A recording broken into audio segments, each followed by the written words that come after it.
you, Dr. Shegun, and my heartiest greetings to each and every person present here today. A very warm welcome to this session on CILG. I extend my warmest welcome here to all the fellow members who are joining us from various parts of the country as well as various parts of the world. Plus, I would also like to welcome our special guests, our speakers for the day, Dr. Ahmed Saleh, Mr. Abubakar Sambo Baza, and Mr. Michael Olushey Ashade. We really appreciate you all taking your time to be present with us here. Well, one question to everyone present here today. How old would you think if you were not aware of what exactly was your age? Let me repeat that. How old would you think you were if you didn't have an idea of your exact age? Well, that's not me asking that question, but it's a question by Michael Page. And this is a very great question, according to me, because it reminds us on how much we can discover about ourselves if we imagine ignorance.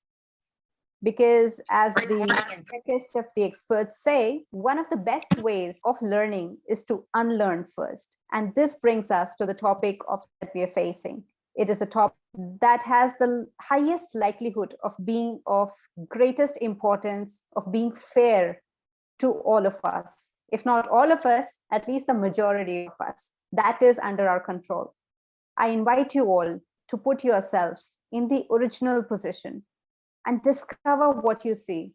This is what we know as the roles test, because it's practical, it's normal for all of us as human beings to have some kind of self-interest involved everywhere, whether it's the professional life or the personal life.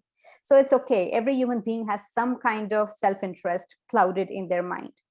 But also a part of being human, and specifically the part of being a leader, who we all are here today, it is our ability to rise a bit above everything else and get a view that helps us to see beyond, that helps us to see through the eyes of transformation, not just transformation, but something that is powerful transformation.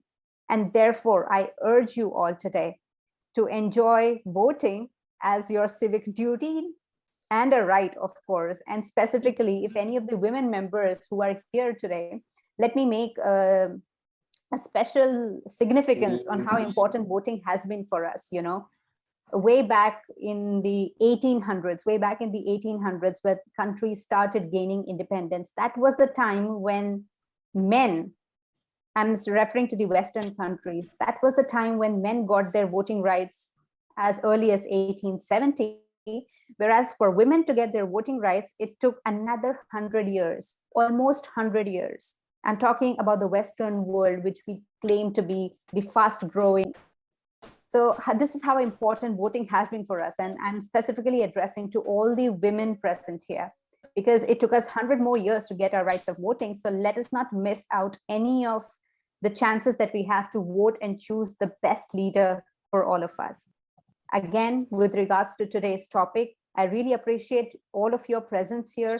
And I invite to invoke the leader within you to choose the best leader for our nation, so it can be the best in the world. Thank you, welcome, and let's have a fruitful deliberation.